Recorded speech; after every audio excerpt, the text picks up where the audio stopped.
SD news में आप सभी का वल्लभ भाई पटेल रवरನ್ನು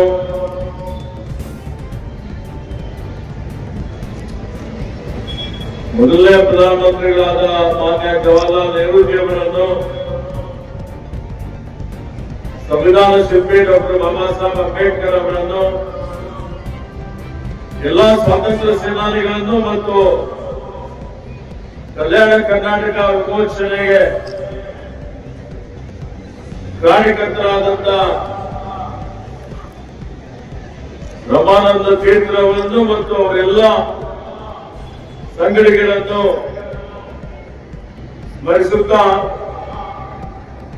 ಇಂದಿನ ಈ ಕಲ್ಯಾಣ ಕರ್ನಾಟಕ ವಿಮೋಚನಾ ದಿನಾಚರಣೆಯ ಶುಭ ಸಂದರ್ಭದಲ್ಲಿ ವೇದಿಕೆ ಮೇಲೆ ಆಸೀನರಾದಂತ ಶಾಸಕ ಮಿತ್ರರಾದ ಡಾಕ್ಟರ್ ಶೈಲೇಂದ್ರ ಬೆಲ್ದಾಳೆ ಅವರ, ಸಂಸದರಾದಂತ ಮಾನ್ಯ ಸಾಗರ್ ಖಂಡ್ರೆ ಅವರ, ಸಹೋದರ ಸಹೋದರಿಯರೇ, ನಿಮ್ಮೆಲ್ಲರಿಗೆ ಕಲ್ಯಾಣ ಕರ್ನಾಟಕ ವಿಮೋಚನಾ ದಿನಾಚರಣೆಯ ಹಾರ್ದಿಕ ಅಭಿನಂದನೆ ಮತ್ತು ಶುಭಾಶಯಗಳನ್ನು ಕೋರ್ತಾ ಇದ್ದೇನೆ. ಆತ್ಮೀಯರೇ, ತಮಗೆಲ್ಲ ಗೊತ್ತಿದೆ, ನಮ್ಮ ರಾಷ್ಟ್ರಕ್ಕೆ 15ನೇ ಆಗಸ್ಟ್ 1947ಕ್ಕೆ ಸ್ವಾತಂತ್ರ್ಯ ಸಿಕ್ತು. ಆದರೆ ನಮ್ಮ ಭಾಗಕ್ಕೆ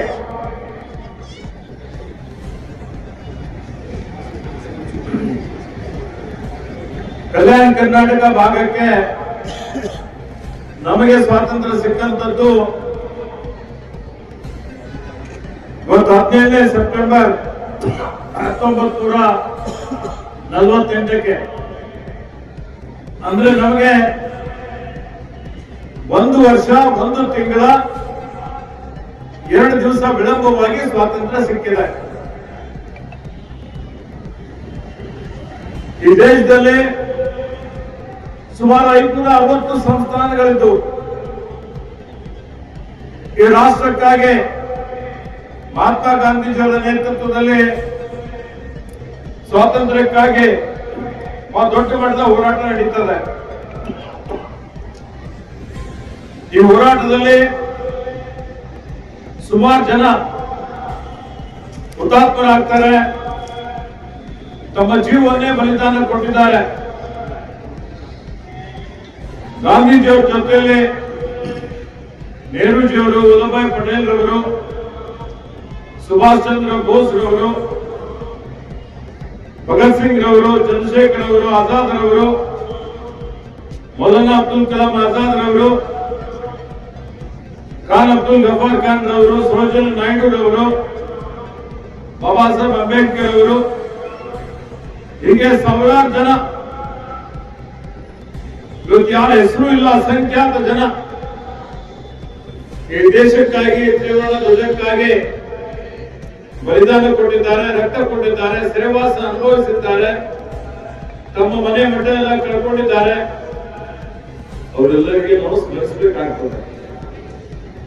ಅದಾದ ನಂತರ ಅಂತ ಸಂದರ್ಭದಲ್ಲಿ